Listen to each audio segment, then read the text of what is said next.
मैंने एक बैंक वाले से पूछा, मैंने कहा भाई साहब गर्लफ्रेंड और बीबी में अंतर बताएंगे जरा। वो बोले क्यों नहीं, श्योर। मैंने कहा बताओ वाइफ और गर्लफ्रेंड में क्या अंतर है।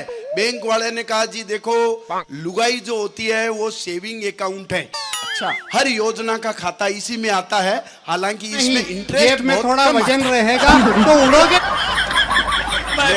मैंने कहा फिर गर्लफ्रेंड, बोले ये है करंट अकाउंट, जिसे हिंदी में कहते हैं चालू खाता। मिनिमम 10,000 का बैलेंस तो रखना ही पड़ता है। मैंने पुलिस वाले से पूछा, मैंने कहा भाई बीबी और गर्लफ्रेंड में अंतर बताएंगे जरा। बिल्कुल बताइए। बेचारी को मेरी बहुत बताओ। चिंता है। पुलिस वाले ने मेरे को बताया, बोले बीबी जो होती है वो है सैलरी, तनख्वाह, वेतन। मैंने कहा फिर गर्लफ्रेंड, बोले ऊपर की कमाई। अब आप जानते हो आदमी की सैलरी चाहे कितनी अट्रैक्टिव हो, लेकिन ऊपर की कमाई में मजा आता है।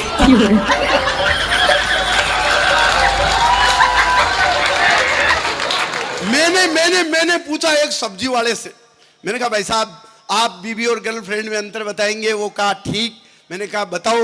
बोले बीबी होती है वो होती है लौकी। इसमें अपने की क्या नारी, क्या कद्दू, लौकी, जो स्वाद में कड़वी होती है लेकिन स्वास्थ्य के लिए, सेहत के लिए बहुत लाभदायक होती है। सुबह कढ़ी बना लो, दोपहर में हलवा बना लो, शाम को सब्जी बना लो, अलग अलग जूस पी लो। एक जगह और सिंदूर का उपयोग करती है। बोले वो होती है मूली। प्रयोग के बाद 4 आदमियों के बीच बैठो तो कभी भी इज्जत जा सकती। मैंने एक एयर टिकट बनाने वाले से पूछा, मैंने कहा भाई साहब आप बताएंगे बीबी और गर्लफ्रेंड में अंतर। वो एयर टिकट का काम करता था। उसने कहा भाई साहब बीबी जो होती है वो होती है पायलट की तरह, हमेशा कमांडिंग मोड में, यूं एटीट्यूड में, आपको कोई रेस्पॉन्स नहीं देती, आपकी तरफ ध्यान नहीं देती। मैंने कहा फिर गर्लफ्रेंड, बोले वो एयर होस्टेस की तरह, अंदर घुसते ही झुक करके मुस्कान देती है, लाइट जलाओ तो तुरंत बुझा देती है, और आपको यह भी बता देती है कि संकट में किस दरवाजे से निकल करके भागना है। चुटकी भर सिंदूर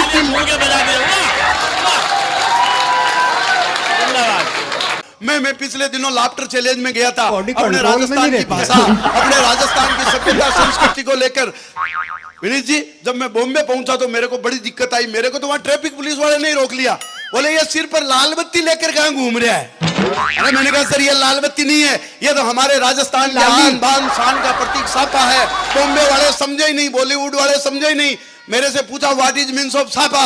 मैंने साफे का उत्तर अगर दे दिया राजस्थान की तरफ से, मारवाड़ की तरफ से, तो आप मुझे तालियां बजा करके बताना सही जवाब दिया। मैं बताना चाहता हूं, हाँ जी। जब ट्रैफिक पुलिस वाले ने मेरे को रोक के पूछा व्हाट इज मीन्स ऑफ साफा, मैंने कहा सर ये एंटी थर्मल लू scanner late protector light weight helmet है। अरे बोले वेरी गुड, ये तो बहुत काम की चीज है। मैंने कहा सर इसके भी मल्टीपर्पज यूज है। बोले यार साफा और क्या काम आता है। अरे मैंने कहा जी इसको होल्ड करके, फोल्ड करके, मोल्ड करके कुछ भी काम लो। वो बोले एग्जाम्पल दो, तो मैंने उनको उदाहरण देके बताया। मैंने कहा सर इसको गोल करके तकिया, रोल करके रस्सी, खोल करके चादर बना सकते हैं। अरे झोल करे तो ये थैला बन जाता है, और सिर पर लगते ही आदमी मारवाड़ का छेला बन जाता है। फेंटा है, फेंटा क्या एक फेंटेसी है, इसकी आड़ में बदसूरती आदि हो जाती है, और इस साइन बोर्ड के लगने से तो भाई साहब कई गंजों की शादी हो जाती है। अपना सिस्टम है मारवाड़ का। मैं आपको बताना चाहता हूं, मैं नागौर जिले का रहने वाला, आजकल जयपुर रहने लग गया। मैं थोड़ा गांव का रहने वाला हूं। मेरे को हिंदी पूरी नहीं आती, अंग्रेजी तो ढंग से आने का मतलब नहीं, लेकिन मेरी लुगाई है इंग्लिश मीडियम पढ़ी हुई। जब मैं मारवाड़ी में सरकाता हूं तो उसके पल्ले नहीं पड़ती, जब वो इंग्लिश में गिटपिट करती है तो अपने पल्ले नहीं पड़ती। इस प्रकार भगवान शांतिनाथ की कृपा से हमारे घर में शांति बहुत रहती है। एक दिन मैंने उसको लाड लाड में कह दिया तू तो गेली है। अब इंग्लिश मीडियम वाली समझे नहीं, उसने मेरे खट काउंटर क्वेश्चन किया। बोली व्हाट इज मीन्स ऑफ गेली। अब मैं उसको थोड़ी कहता तू बावड़ी है, इतनी तो अक्कल मेरे में। उसने पूछा व्हाट इज मीन्स ऑफ गेली। अरे मैंने कहा गेली means lovely, beautiful, charming, mind blowing, and you can say just like लेला। वह तो खुश होकर मेरे गले लिपट की बोली, then you are also very गेला। ये बड़ी भाषा की मस्ती है। मैं आजकल जयपुर शिफ्ट हो गया। गांव की कल्चर और शहर की कल्चर में थोड़ा फर्क है। मेरी वाइफ के साथ जब मैं पार्टी में जाता हूं तो मेरी वाइफ हमेशा गुलाबी साड़ी पहन के जाती है। मैंने पूछा ऐसा क्यों? वो बोले तुम मर्द लोग नहीं जानते, ये लेडीज का मामला है। मैंने कहा समझाओ। बोले जयपुर को कहते हैं गुलाबी नगरी, पिंक सिटी। गुलाबी नगरी में गुलाबी साड़ी इसे कहते हैं कलर मैचिंग कॉन्सेप्ट। और मैंने कहा वेरी गुड। मैं पिछले दिनों लाल किला गया, विनीत जी वो लाल साड़ी पहन के गई, कलर मैचिंग कॉन्सेप्ट। मैं हरियाणा गया, वो हरी साड़ी पहन के गई। मैं पीली बंगा गया, वो पीली साड़ी पहन के गई। भाई जी मैंने तो अज्ञात आशंका के चलते नागालैंड का टूर तो कैंसिल ही कर दिया।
मैं अपने रांडी रोने शुरू करता हूँ। कविता वविता मेरे को आती नहीं है।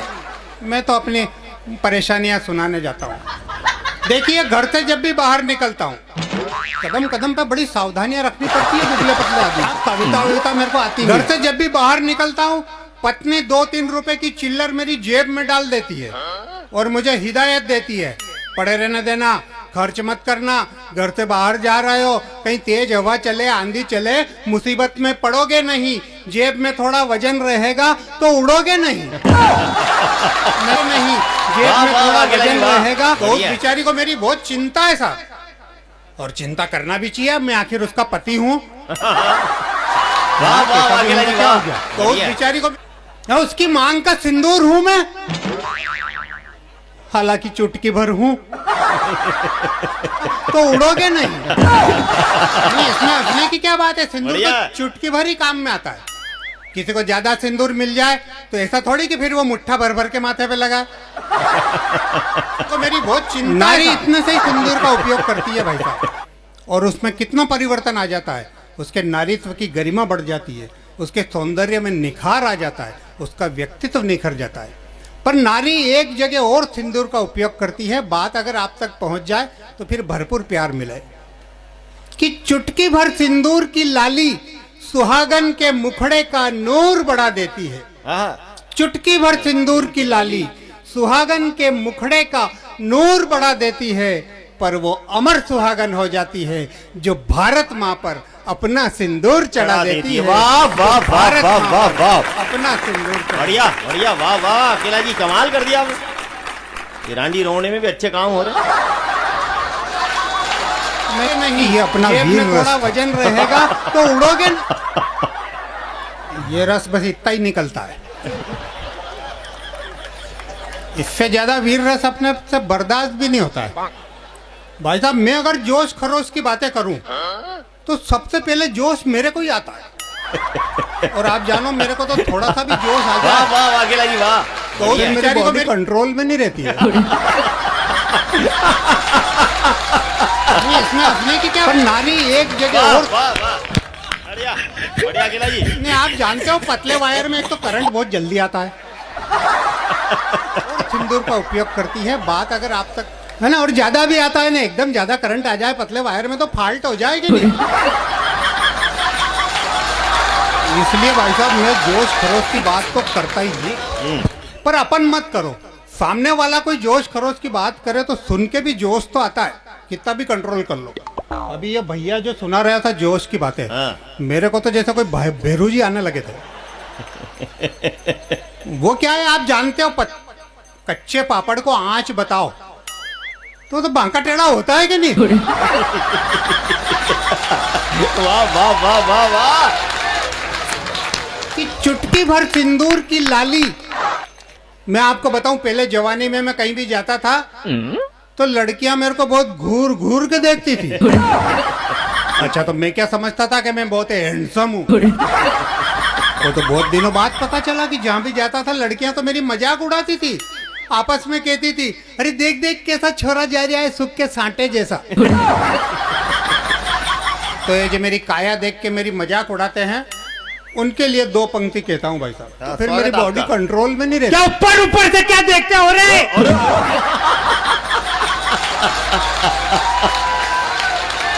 वाह वाह वाह। नहीं, मेरे को गुस्सा आता है फिर मैं ऐसे ही बकता हूँ। और तो क्या कर सकता हूँ। क्या ऊपर ऊपर से क्या देखते हो रे? कोई दिल परख कर तो देखो, सूखे सांटे में भी रस मीठा है, कोई चक्कर तो देखो। बाबा बढ़िया है, बढ़िया केला जी, बढ़िया है, जिंदाबाद, वाह बढ़िया। और मैं बता दूं आपको, मेरी तो किस्मत इतनी अच्छी है कि मैं जहां भी जाता हूं लोग मुझे देख के बहुत खुश होते हैं। उसकी बात बहुत खुश होते हैं भाई साहब। महिलाएं तो मेरे को देख के बहुत ज्यादा खुश होती है। हंसने की बात नहीं है, वो मुझे देखने के बाद अपने आप को बहुत सौभाग्यशाली समझने लगती है। वो भगवान का लाख लाख धन्यवाद। इसलिए भाई साहब मैं जो बारे प्रभु तो फिर तेरी कितनी कृपा हुई जो तेने ऐसा पति हमको नहीं दिया। तालियां वालियां होती रही बीच में आपकी। मुझे देखने के बाद महिलाओं का अपने पति के प्रति प्रेम बढ़ जाता है।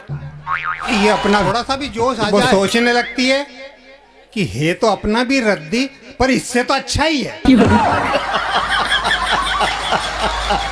वाह वाह वाह केला जी। अच्छा, इसका ये मतलब मत समझ लेना कि जिसको मैं मिल गया वो तो कोई छाती माथे ही कूट रही होगी। ऐसा बिल्कुल नहीं है। जिसको मैं मिल गया हूँ वो तो और ज्यादा खुश है भाई साहब। मेरी पत्नी मेरे से इतनी ज्यादा खुश है कि आप में से किसी की भी नहीं होगी। हाँ, वो इसलिए खुश है क्योंकि मेरा 25 लाख का बीमा है। और वो जब जब भी मुझे देखती है, उसकी नजर जब जब भी मेरे ऊपर पड़ती है, वो एकदम खुश हो जाती है। उसे लगता है अब तो बहुत जल्दी पैसे हाथ में आने ही वाला है।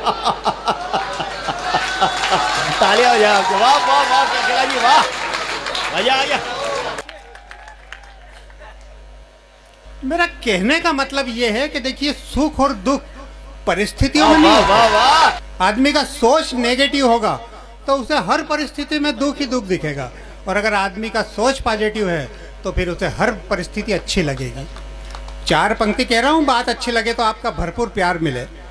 कि हौसला जीने का जो कदम दर कदम रखता है, जीवन के हर मोड़ पर, हर परिस्थिति में जो हिम्मत रखता है, निराशा कभी अपने जीवन में आने नहीं देता है, ऐसे लोगों की बात करता हूं मैं। कि हौसला जीने का जो कदम दर कदम रखता है, पराए गम से जो आंख अपनी नम रखता है, खुल के ठहाके लगा सकता है बस एक वही जो अपने सीने में गम छुपाने का दम रखता है, जो अपने सीने में। वाह वाह वाह वाह वाह। तो सुन के जोश आता है। मैं आप कैसे आता है एक घटना बताता हूँ। हाँ, स्वागत स्वागत आपका। बहुत पुरानी बात है, उन दिनों की जब करगिल का युद्ध चल रहा था। पूरे देश में जोश खरोश का वातावरण था, सबकी देशभक्ति हिलोरे ले रही थी। मैं भी चपेट में आ गया। मैंने कहा यार, पूरी जिंदगी हो गई अपने देशभक्ति का कोई काम नहीं किया, आज देश को मेरी जरूरत है, सीमा पर जाऊंगा, दुश्मन से 2-2 हाथ करूंगा। पर जब बंदूक देखी तो समझ में आई कि बंदूक तो अपने बाप से नहीं उठे, वो बंदूक के वजन से ही मर जाए अपन तो। फिर दिमाग लगाया तो एक आइडिया आया। मैंने कहा रक्तदान कर दो रे, ये भी बहुत बड़ी देश की सेवा। अपने रक्त से किसी घायल सैनिक की जान बच जाए, बहुत बड़ी देशभक्ति। तो भाई साहब उन दिनों जगह जगह रक्तदान शिविर लगे हुए थे, तो एक जगह मैं भी पहुंच गया। अरे डॉक्टर ने पलंग पे लिटाया, सुई लगाई, खून निकालना चालू।